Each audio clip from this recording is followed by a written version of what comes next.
Sebagai data penunjang, saya ingin sampaikan pada teman-teman semua, hari ini jumlah kasus mencapai 802 kasus. Tetapi sebagian besar, saya ulangi, sebagian besar disumbangkan oleh PPLN atau perjalanan luar negeri.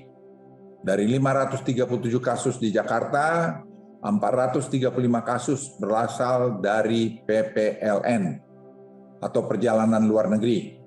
Oleh karenanya, untuk kesekian kalinya, kami sekali lagi menghimbau masyarakat untuk tidak berpergian dulu ke luar negeri dalam 2-3 minggu ke depan untuk menjaga penularan yang makin cepat dari luar negeri. Kami akan terus memonitor secara ketat perkembangan dan akan mengambil langkah-langkah antisipasi yang diperlukan. Perawatan di rumah sakit akan menjadi salah satu indikator utama. Kami akan high alert atau siaga utama ketika bor mendekati 20-30% di rumah sakit. Dari hasil pengamatan terhadap pengalaman negara lain, puncak varian Omikron mencapai puncaknya dalam kisaran waktu 40 hari, lebih cepat dari varian Delta. Untuk kasus Indonesia, kita perkirakan puncak gelombang karena Omikron akan terjadi pada bulan awal Februari. Sebagian besar kasus yang terjadi diperkirakan akan bergejala ringan, sehingga nanti strateginya juga akan berbeda dengan varian Delta. Indonesia saat ini jauh lebih siap dalam menghadapi potensi gelombang varian Omikron. Tingkat vaksinasi kita sudah tinggi, jauh lebih tinggi daripada bulan Juli tahun lalu. Kapasitas testing dan tracing kita juga lebih tinggi atau jauh lebih tinggi daripada tahun lalu.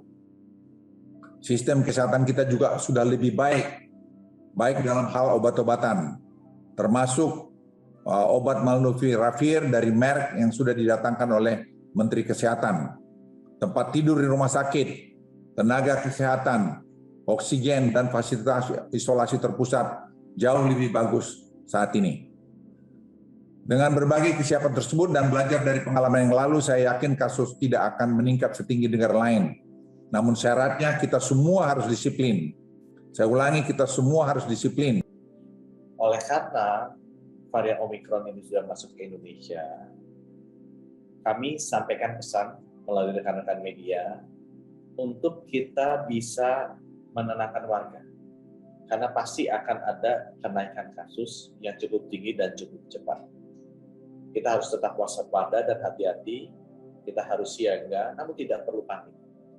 Karena kasus yang masuk ke rumah sakit akan jauh lebih rendah dibandingkan dengan kasus sebelumnya pada saat gelombang Delta. Kami juga titip pesan ke rekan-rekan media untuk bisa menyampaikan ke seluruh warga bahwa cara menanggulangi menghadapi Omikron ini sama seperti cara menghadapi varian-varian lain. Sama dengan seperti kita menghadapi virus SARS-CoV-2 di pandemi COVID-19 ini. Yang nomor satu yang paling penting, kita harus disiplin menjalankan protokol kesehatan. Pakai masker itu adalah hal utama yang harus kita lakukan. Hal kedua juga penting agar kita disiplin melakukan surveillance, testing. Kalau kita memang sudah terasa tidak enak, jangan ragu untuk tes PCR. Kami akan segera meningkatkan reagen-reagen PCR yang bisa mendeteksi. Kemudian kalau memang kita sakit, ya lebih baik kita isolasi. Karena Omikron ini umumnya ringan, kita akan menyiapkan strategi perawatannya bukan di rumah sakit, tapi strategi perawatannya lebih isolasi mandiri di rumah ataupun isolasi terpusat. Sehingga banyak rakyat yang terkena nanti bisa sembuh sendiri di rumah sakit dengan layanan telemedicine dan obat-obatan yang nanti akan kita bantu.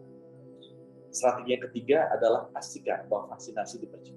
Saudara-saudara kita, rekan-rekan kita, terutama orang-orang tua kita, para lansia belum vaksin, harus segera divaksin. Mereka adalah orang-orang yang harus kita lindungi karena merupakan segmen yang paling lemah untuk masuk rumah sakit dan obat. Mari kita percepat vaksinasi primer untuk orang-orang tua kita. Dan yang terakhir, pemerintah sudah mempersiapkan rumah sakit. Kita memiliki 80.000 tempat tidur yang siap sekarang, yang sudah terisi 3.000, jadi kita masih punya room yang cukup banyak, dan kita masih bisa meningkatkan jumlah kamar rumah sakitnya ke angka 150.000. Kembali dari 3.000 yang sudah diami sekarang oleh pasien COVID. Kita juga sudah menyiapkan obat-obatannya, 400.000 molnupiravir, antivirus yang baru dari sudah datang di Indonesia. Kita juga sudah memastikan protokol kesehatan yang baru untuk perawatan di rumah sakit, belajar dari pengalaman yang lama sudah kita siapkan.